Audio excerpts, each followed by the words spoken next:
اعلی حضرت مفتی اعظم حجت الاسلام بریلی تجھے سلام۔ بسم اللہ الرحمن الرحیم۔ قوله علی العلل الاربع۔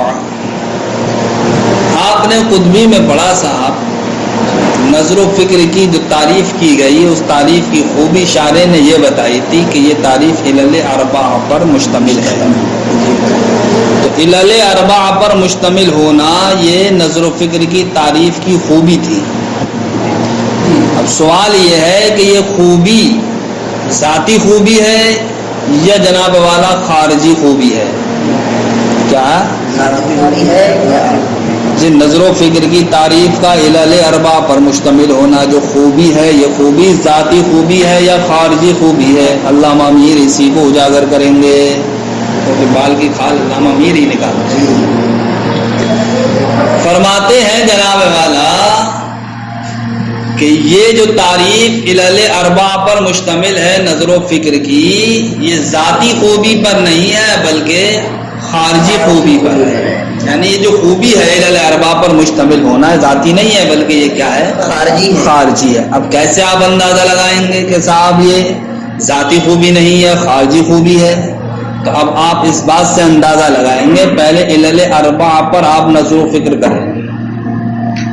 علل اربع کو آپ دیکھیں کہ جناب والا ان چار علتوں میں سے کون سی علت یہ داخلی علت ہے اور کون سی علت خارجی علت ہے۔ تو آپ نے جب غور و فکر کیا تو آپ نے دیکھا ہر مرکب جو صادر ہوتا ہے فاعل مختار سے وہ جناب والا چار علتوں پر مشتمل ہوتا ہے۔ کائے پر؟ ایک علت کیا کہلاتی ہے؟ علت مادی کہلاتی ہے۔ دوسری علت علت صوری کہلاتی ہے۔ کوئی بھی آپ مرکب اٹھائیں اس کے اندر چار علتیں ہوتی ہیں۔ ایک مادہ جس سے وہ شے مرکب ہوگی، دوسری وہ حیت وہ صورت جس شکل پر وہ بن کر وجود میں آئے گی۔ تو یہ تو اس شے مرکب کے اندر پائی جاتی ہیں چیزیں۔ تخت بنا صاحب لکڑی سے بنا، ایک حالت پر بنا تو وہ لکڑی بھی تخت کے اندر ہے، وہ حالت وہ صورت بھی اس تخت کے اندر ہے۔ لیکن اس تخت کو وجود کس نے دیا؟ بڑھئی نے۔ بڑھئی کا تخت کے اندر ہے تو بڑھئی دا علت فاعلی یہ جناب والا کیا ہو گئی؟ خارجی شے۔ جس مقصد کے لیے وہ بنایا گیا وہ کیا مقصد بھی اس کے اندر داخل ہے؟ ارے آنے والا آئے گا وہ بھی عارضی شے ہے۔ یہ بیٹھنے کے لیے بنا بیٹھے گا پھر چلا جائے گا، لیٹنے کے لیے بنا لیٹے گا پھر وہ چلا جائے گا۔ تو یہ علت غائی یہ بھی کیا ہوئی؟ خارجی شے ہے۔ تو ان چار علتوں میں سے جناب والا دو علتیں یعنی کہ علت مادی علت صوری یہ کہلائیں داخلی شے، اور علت فاعلی اور علت غائی یہ کہلائیں خارجی شے۔ جب آپ نے چاروں علتوں کے تعلق سے یہ تحقیق کر لی کہ کون سی علت خارجی ہے کون سی علت داخلی ہے، ٹھیک، اب اس کے بعد فن منطق کے ایک قاعدے پر آئیے۔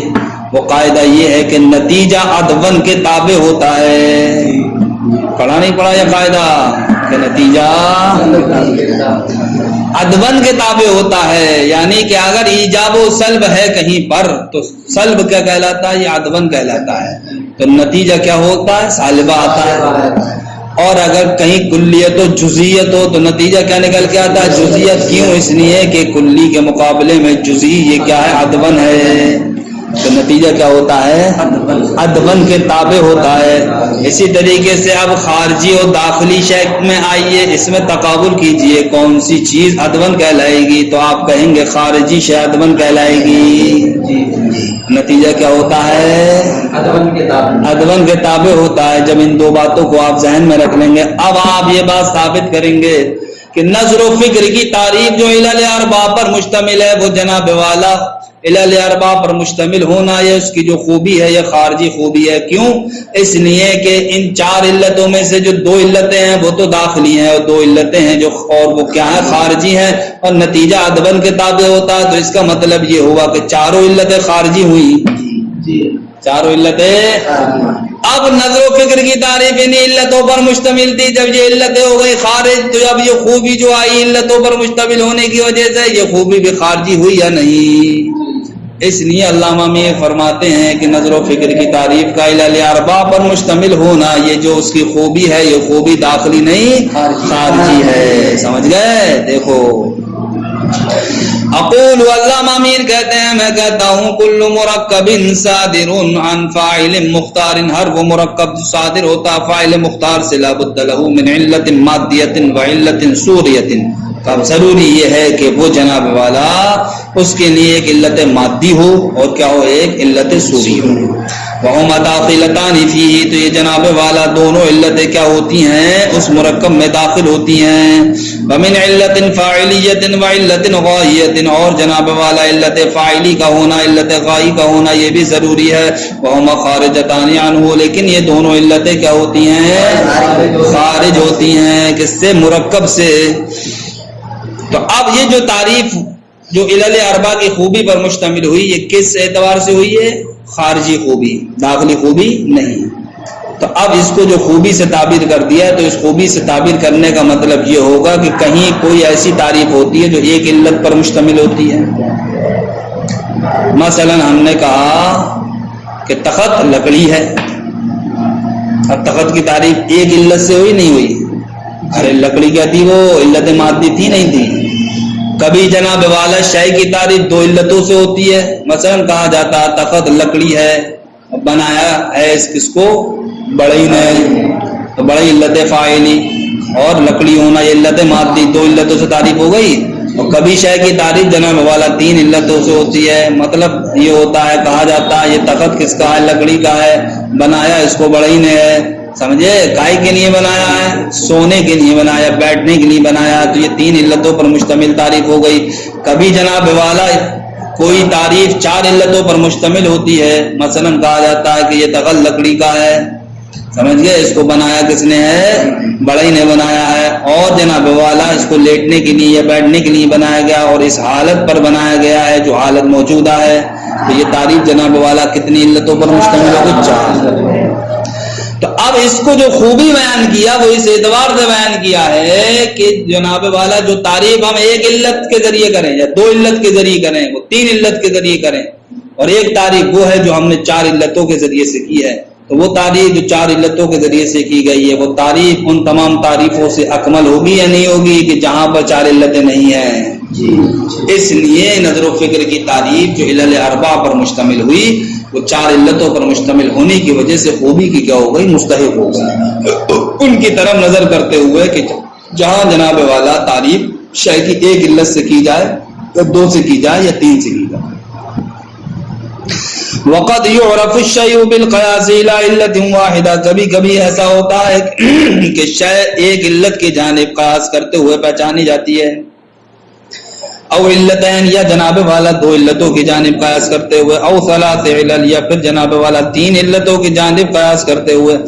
فَإِذَا عُرِّفَ بِالْأَرْبَعِ كَانَ ذَلِكَ أَكْمَلُ مِنْ بَاقِي الْأَقْسَامِ، تو جب جناب والا تعریف کی جائے گی علل اربع سے تو وہ تعریف اکمل ہوگی، کامل ہوگی، کس سے، باقی اقسام سے، یعنی کہ جہاں پر تعریف ایک علت یا دو علت یا تین علت کے ذریعے سے کی گئی. وَلَيْسَ الْمُرَادُ مِنَ التَّعْرِيفِ بِالْعِلَلِ أَنْ يَكُونَ هِيَ بِنَفْسِهَا، اور مراد تعریف بالعلل سے یہاں پر یہ نہیں ہے کہ یہ خوبی فی نفسها ہے، خوبی فی نفسها ہے. کیوں؟ لأنها مباینۃ للمعلول، اس لیے کہ یہ جو علتیں جن علتوں کے ذریعے سے تعریف کی گئی ہے یہ علتیں معلول یعنی شے مرکب کی کیا ہیں، مباین ہیں. کیسے مباین ہے وہ میں نے آپ کو بتا دیا کہ دو علتیں جب کیا ہیں، داخلی ہیں، اور دو علتیں کیا ہیں، خارجی ہیں، اور نتیجہ عدون کے تابع ہوتا ہے، اور عدون کیا ہے، جانب خارج. لہذا اب چاروں علتیں گویا کہ کیا ہو جائیں گی، خارجی ہو جائیں گی. بل المراد انه يؤخذ للمعلول بالقياس الى العلل محمولات عليه فيعرف بها. اب آپ سوال کر سکتے ہیں کہ معرف تو معرف پر محمول ہوتا ہے. جب آپ نے ان علل اربع کو کیا بتا دیا، مباین معلول کے، تو پھر مباین شے تو محمول نہیں ہوتی. اب یہاں پر کیسے علل اربع کے ذریعے سے تعریف درست ہوگی؟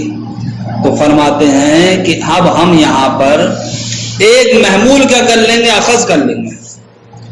معلول کے لیے ایک محمول اخذ کر دیں گے، یعنی کہ اس ایک محمول کے اندر چاروں چیزیں پائی جائیں گی. یہ نہیں کہیں گے ہم کہ صاحب یہ 4 علتیں ہیں، بلکہ ان چاروں علتوں کا ایک مجموعہ ہم اکٹھا کر لیں گے. کیا کر لیں گے؟ اب وہ مجموعہ جناب والا کیا ہو جائے گا؟ اس پر محمول ہو جائے گا. تو اس مجموعے کا محمول ہونا ہی یہ کہلائے گا کہ جناب والا یہ تعریف 4 علتوں کے ذریعے سے ہے. 4 علتیں ہم علیحدہ علیحدہ بیان نہیں کریں گے، بلکہ ان 4 علتوں کو محمول کرنے کے لیے ایک جناب والا ہم محمول اخذ کر لیں گے. کیا کر لیں گے؟ محمول اخذ کر لیں گے. تو اب دیکھو یہاں محمول اخذ کیا گیا نا، تو محمول تو اسی وقت ہوگا نا جبکہ اس کا حمل ہو. اب اسے اعتراض سے بچ جائیں گے نہیں بچ جائیں گے. وہی کہتے ہیں بل المراد انه یؤخذ، بلکہ مراد یہ ہے کہ ایک محمول اخذ کیا جائے للمعلول، کس کے لیے؟ معلول کے لیے، بالقیاس الی العلل، علتوں کی جانب قیاس کرتے ہوئے، محمولات علیہ، جو علتیں جناب والا اس معلول پر کیا ہو؟ محمول ہوں. فیعرف بها، تو اب وہ معلول ان محمولات کے ذریعے سے جان لیا جائے گا. بات ختم ہوئی بھائی؟ یہاں تک کتنی باتیں بتائی میں نے؟ 2 باتیں بتائی. اب تیسری بات وما ذکرہ سے بیان فرماتے ہیں. فرماتے ہیں جناب والا علت فاعلی کو علت کہنا، علت فاعلی کو علت کہنا اور علت غائی کو علت کہنا. یہ فرماتے ہیں شارح کہ یہ علت کہنا ان دونوں کو یہ تحقیقاً ہے، یعنی کہ نظر کے لیے ناظر چاہیے نہیں چاہیے؟ نظر و فکر کرنے کے لیے کوئی نہ کوئی ناظر ہوگا، وہی ناظر کا کہلائے گا، علت فاعلی کہلائے گا. ٹھیک اسی طریقے سے کسی نہ کسی مقصد کے پیش نظر وہ نظر کی جائے گی. اب مقصد کیا ہے؟ شے مجہول کو حاصل کرنا. ٹھیک، تو اب یہ شے مجہول کا کہلائے گی، علت غائی کہلائے گی. تو اب ان کو یعنی کہ ناظر کو علت فاعلی کہنا اور شے مجہول کو یا مطلوب مجہول کو علت غائی کہنا، یہ کیا ہے؟ قول تحقیقی ہے، قول. لیکن جناب والا جو امور معلومہ کو، یعنی جو امور معلومہ کو ہم کیا کہتے ہیں؟ علت مادی کہتے ہیں. امور معلومہ کو تو علت مادی کہا ہم نے، اور امور معلومہ کو جو حیت عارض ہوتی ہے اس حیت اجتماعیہ کو ہم نے کیا کہا؟ علت سوری. کس کو؟ حیت اجتماعیہ کو ہم نے علت سوری کہا. تو اب امور معلومہ کو علت مادی کہنا اور حیت اجتماعیہ کو علت سوری کہنا، یہ جناب والا ان کو جو ہم نے علت کہا، یہ علت کہنا یہ تحقیقی نہیں ہے بلکہ تشبیہ کے طریقے پر ہے. کائے کے طریقے پر ہے؟ تشبیہ کے طریقے پر ہے. تو اب جناب والا 4 علتوں کو 2 حصوں میں آپ بانٹو. ناظر کو علت فاعلی کہنا اور مطلوب مجہول کو علت غائی کہنا. ان دونوں کو علت کے نام سے موسوم کرنا یہ کیا ہے؟ قول تحقیقی ہے. اور امور معلومہ کو علت مادی کہنا اور حیت و اجتماع کو یا حیت اجتماعیہ کو علت سوری کہنا، یہ قول کیا ہے؟ یہ قول بطور تشبیہ بطور تمثیل ہے. اب آپ سوال کر سکتے ہیں کہ ان دونوں علتوں کو یعنی کہ علت مادی کو علت کہنا یعنی کہ امور معلومہ کو علت مادی کہنا اور حیت اجتماعیہ کو علت سوری کہنا، یہ قول تشبیہ کے طریقے پر کیوں ہے؟ تمثیل کے طریقے پر کیوں ہے؟ وہ اس لیے ہے کہ نظر جو ہے وہ اعراض نفسانیہ میں سے ہے. نظر یعنی کہ نظر ان چیزوں میں سے ہے جن کے اندر روح ہوتی ہے. روح نظر ان چیزوں میں سے ہے کہ جن کے اندر روح ہوتی ہے. ٹھیک، اور علت مادی علت سوری جناب والا یہ ان چیزوں کے لیے ہوتی ہے جن کے اندر جسم ہونے کی صلاحیت ہو، یعنی کہ جو جسم ہوتی ہیں وہ علت مادی کہلاتی ہیں اور علت سوری کہلاتی ہیں. اور جسم ہونا جناب والا کیا ہے؟ عام ہے. جسم کے لیے ضروری ہے کہ اس کے اندر روح ہو. یہ جسم ہے یا نہیں ہے؟ روح ہے اس کے اندر. یہ جسم ہے یا نہیں ہے؟ فرش جس پر ہم بیٹھے ہیں اس کے اندر روح ہے. ایک جسم ہمارا ہے، ہمارے اندر روح ہے یا نہیں ہے؟ تو اب جسم ہونا عام ہے یا نہیں ہے؟ یہ روح والے کو بھی شامل ہے اور غیر روح کو بھی کیا ہے شامل ہے. لیکن نظر کس کو عارض ہوتی ہے صاحب؟ نظر کس قبیل سے ہے؟ اعراض نفسانیہ کے قبیل سے ہے. اعراض تو جب نظر ایک خاص ہو کر کے محدود ہو گئی اور علت مادی اور علت صوری یہ خاص ہو کر کے نہیں بلکہ عمومیت کے طریقے پر پائی جاتی ہے، اس لیے ہر نظر یہ علت مادی اور علت صوری کو شامل نہیں ہوگی. جب شامل نہیں ہوگی اس لیے کہہ دیا کہ امور معلومہ کو علت مادی کہنا اور حیات اجتماعیہ کو علت صوری کہنا یہ قول تحقیقی نہیں ہے. قول تحقیقی اسی وقت ہوتا جبکہ یہ دونوں بھی اعراض نفسانیہ کے قبیل سے ہوتے. سمجھ گئے؟ فرماتے ہیں وما ذکروا، اور وہ جس کو شارع نے ذکر کیا، یعنی کہ ان فاعل النظر هو المرتب الناظر، یعنی کہ نظر کا فاعل وہ کون ہے؟ وہ ترتیب دینے والا ناظر ہے. اور یہ کہ اس کی غایت یعنی کہ نظر و فکر کی غایت کیا تھی؟ هو التعدی المجهول، مجہول تک پہنچنا. فهو قول تحقیقی، تو اب اس کو علت غائی کہنا، تعدی المجہول کو یہ قول کیا؟ قول تحقیقی ہے. واما ان الامور المعلومہ، رہا یہ کہ امور معلومہ کو علت مادی کہنا. وان الحیۃ العارضۃ لتلک الامور، اور یہ کہ وہ حیت جو ان امور کو عارض ہوتی ہے اس کو علت صوری کہنا. فهو قول علی سبیل التشبیہ، تو یہ جناب والا یہ قول تحقیقی نہیں ہے بلکہ تشبیہ کے طریقے پر ہے. کیوں؟ لأن النظر من الاعراض النفسانیہ، اس لیے کہ نظر یہ اعراض نفسانیہ سے ہے، یعنی کہ انہی کو شامل ہوگی جن کے اندر روح ہوتی ہے. والمادۃ والصورۃ، برخلاف مادہ اور صورت کے. انما تکونان للاجسام، یہ جناب والا اجسام کے قبیل سے ہیں. اور جسم ہونا کیا ہے؟ عام ہے، زیرو کو بھی شامل ہوتا ہے اور غیر زیرو کو بھی شامل ہوتا ہے. قولوا فالترتیب اشارۃ الی العلۃ الصوریہ بالمطابقہ، یہاں سے جناب والا صرف ایک اعتراض اور اس کا جواب دیا گیا ہے. اعتراض اور اس کا جواب. انہوں نے کیا کہا تھا کہ ترتیب یہ جو دلالت ترتیب سے اشارہ کس کی جانب تھا؟ علت صوری کی جانب تھا بالمطابقت. ترتیب سے اشارہ علت صوری کی جانب بالمطابقت. جو شارع نے یہ جو قول کیا اس قول پر علامہ میر ایک اعتراض کریں گے پھر اس کا جواب دیں گے. اعتراض یہ ہے کہ آپ نے کہا کہ ترتیب یہ حیات اجتماعیہ پر بالمطابقت دلالت کرتی ہے. چلو ہم آپ کی بات مان لیں گے، لیکن کب مانیں گے؟ پہلے ہم دلالت مطابقی کی تعریف کو دیکھیں گے کہ تعریف کیا ہے. تو کسی بھی شے پر دلالت لفظ کی مطابقی اس وقت ہوتی ہے جب کہ وہ لفظ کا کیا ہو؟ معنی موضوع لہو ہو. اس لیے کہ دلالت مطابقی کے لیے ضروری ہے کہ لفظ اپنے معنی تمام معنی موضوع لہو پر دلالت کرے. تو اب ترتیب کو آپ یہ کہہ رہے ہیں کہ یہ حیات اجتماعیہ پر بالمطابقت دلالت کرتی ہے، تو حیات اجتماعیہ پر ترتیب کی دلالت بالمطابقت اسی وقت ہوگی جبکہ ترتیب کا معنی حیات اجتماعیہ آتا ہو، تبھی تو حیات اجتماعیہ ترتیب کا معنی موضوع لہو بنے گا.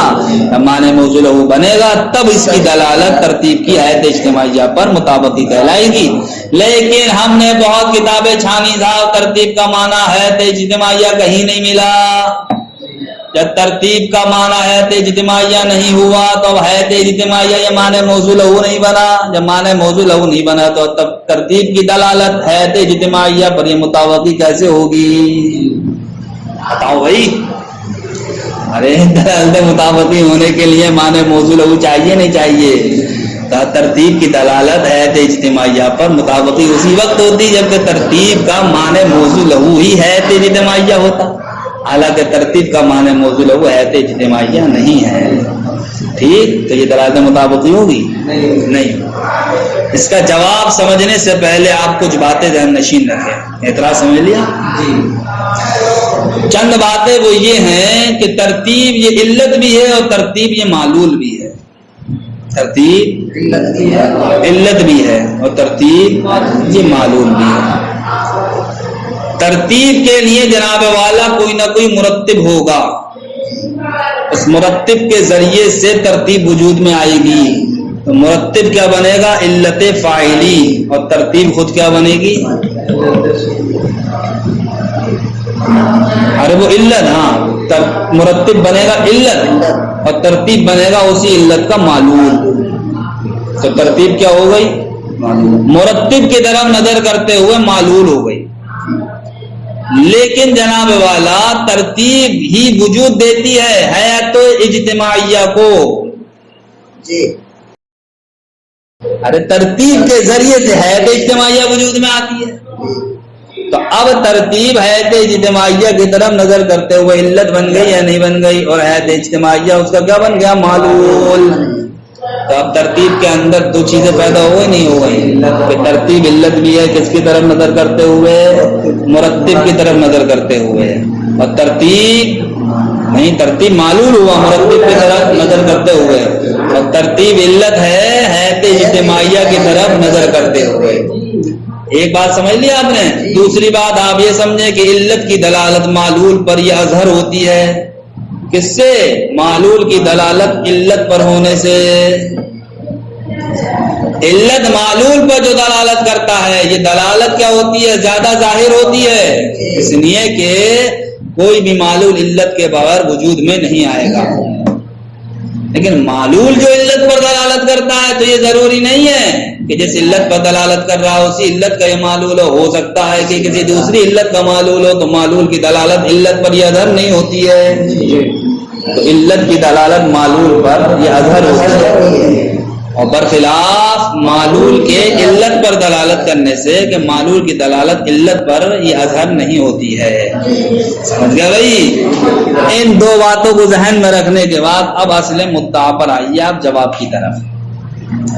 جواب اب یہ ہے کہ ترتیب کی دلالت جو ہے اجتماعیہ پر، اس کو نام مطابقی شارح نے جو دیا وہ اس لیے دیا کہ ترتیب جو ہے اجتماعیہ پر دلالت کر رہی ہے وہ علت کی دلالت معلول پر ہے. اور علت کی دلالت معلول پر کیا ہوتی ہے؟ اظہر ہوتی ہے، اظہر. تو جس طریقے سے دلالت مطابقی اپنے معنی موصولوں پر دلالت کرنے میں اظہر ہے، اظہر، اسی اظہر سے مشابہت دیتے ہوئے علت ترتیب جو حیات اجتماعیہ پر دلالت کر رہی ہے اس دلالت کو بھی کیا کہہ دیا؟ مطابقی. کس اعتبار سے کہہ دیا؟ اظہر ہونے کے اعتبار سے. جانی کہ دلالت مطابقی میں لفظ کی دلالت اپنے معنی موصولہ پر ہوتی ہے. لفظ کی دلالت اپنے معنی موصولہ پر یہ جز پر ہونے سے، خارج لازم ہونے سے یہ اظہر ہے یا نہیں ہے؟ اظہر ہے نہیں ہے. یعنی دلالت مطابقی تینوں دلالتوں میں سے کیا ہے؟ اظہر ہے. ٹھیک. اب ادھر علت جو دلالت کر رہی معلول پر، یعنی کہ ترتیب یا حیات اجتماعیہ پر دلالت کر رہی ہے، تو یہ علت کی دلالت معلول پر، اور علت کی دلالت معلول پر کیا ہوتی ہے؟ اظہر ہوتی ہے. تو اظہر ہونے میں مطابقی کے یہ شریک ہو گئی. تو اب اس لیے اس کو مطابقی نہیں کہا کہ ترتیب کی دلالت حیات اجتماعیہ پر یہ لفظ کی دلالت معنی موصولہ پر ہے، اس لیے نہیں کہا، بلکہ اس لیے کہا جس طریقے سے دلالت مطابقی اپنے معنی موصولہ پر دلالت کرنے میں اظہر ہوتی ہے، اسی طریقے سے یہاں پر ترتیب جو حیات اجتماعیہ پر دلالت کر رہی ہے یہ دلالت اظہر ہے اس بات سے کہ ترتیب کس پر دلالت کرے؟ مرتب پر دلالت کرے. اس لیے کہ وہ معلول کی دلالت علت پر ہے، اس لیے اس کو کہہ دیا التزامی. اور یہاں پر یہ ترتیب کی دلالت حیات اجتماعیہ پر، یہ علت کی دلالت کیا؟ معلول پر ہے، اور علت کی دلالت معلول پر کیا ہوتی ہے؟ اظہر ہوتی ہے. تو اظہر ہونے میں یہ مطابقی کے شریک ہو گئی. سمجھ گئے؟ اس لیے نہیں کہا کہ ترتیب کا معنی لغوی ہی یہی آتا ہو کہ حیات اجتماعیہ اور آپ کا اعتراض درست ہو جائے. ارے بات سمجھ میں آئی نہیں آئی بھائی؟ ترتیب کی دلالت حیات اجتماعیہ پر مطابقی کی کہی گئی. کیوں کہی گئی؟ اس لیے کہی گئی کہ لفظ کی دلالت اپنے معنی موصولہ پر یہ اظہر ہوتی ہے تضمنی اور التزامی کے مقابلے میں. سمجھ گئے؟ اسی طریقے سے یہاں پر ترتیب جو حیات اجتماعیہ پر دلالت کر رہی ہے یہ علت کی دلالت معلول پر ہے، اور علت کی دلالت معلول پر یہ اظہر ہوتی ہے اس بات سے کہ علت کے معلول علت پر دلالت کرے. تو اب ترتیب نے جو دلالت کری کس پر؟ مرتب پر. تو وہ معلول کی دلالت ہوئی کائے پر؟ علت پر. تو اس کو التزامی کہہ دیا. وہ کس لیے؟ غیر ظاہر ہونے کی وجہ سے. سمجھ گئے؟ یا غیر اظہر ہونے کی وجہ سے. لیکن ترتیب کی دلالت حیات اجتماعیہ پر جو ہوئی اس کو مطابقی کہہ دیا اظہر ہونے کی وجہ سے، کیونکہ علت کی دلالت ہی معلول پر ہے. سمجھ گئے بھائی؟ اقول میں کہتا ہوں کہ اعترض علیہ اس پر اعتراض یہ کیا گیا ہے بان صورت الفکر بہی طور کے فکر کی صورت کما اعترفت بھی جیسا کہ آپ اس کا اعتراف کر چکے ہیں وہ کیا ہے حیات اجتماعیہ ہے ولا شک کوئی شک نہیں ہے انہا لیست نفس الترتیب اس بات میں کہ وہ نفس ترتیب نہیں ہے حیات اجتماعیہ نفس ترتیب نہیں ہے یعنی کہ حیات اجتماعیہ یہ ترتیب کا معنی موضوع لہو نہیں ہے بل ہی معلولۃ لہو بلکہ جناب والا حیات اجتماعیہ یہ ترتیب کا معلول ہے فیکون دلالت الترتیب علیہ التزامیہ تو اب جناب والا ترتیب کی دلالت کائے پر حیات اجتماعیہ پر یہ التزامی ہونا چاہیے جس طریقے سے ترتیب کی دلالت مرتب پر یہ کیا ہے التزامی ہے معلول کی علت پر دلالت ہونے کی وجہ سے اس کا جواب یہ ہے کہ ممکن ہے ان یقال کہا جانا کہ ان دلالت الترتیب کے ترتیب کی دلالت علی الحیۃ التی اس حیت پر ہی معلولۃ لہو جو جناب والا ترتیب کا معلول ہے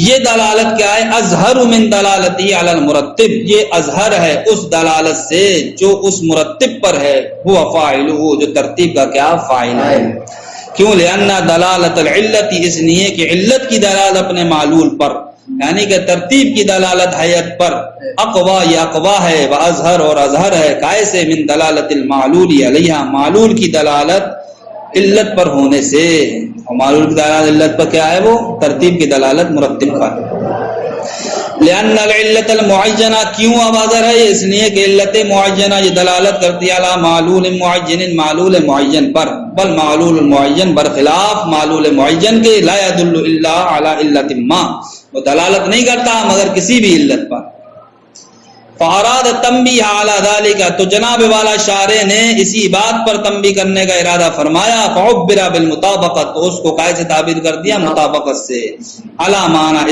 اس بات پر تنبیہ کرنا چاہیے کہ معنی یہ ہے کہ ترتیب کی دلالت علی الحیاتی کا پر حیات اجتماعیہ پر کل مطابقت فی الظہور مطابقی نہیں ہے بلکہ مطابقت کی طرح ہے ظہور میں مطابقت کی طرح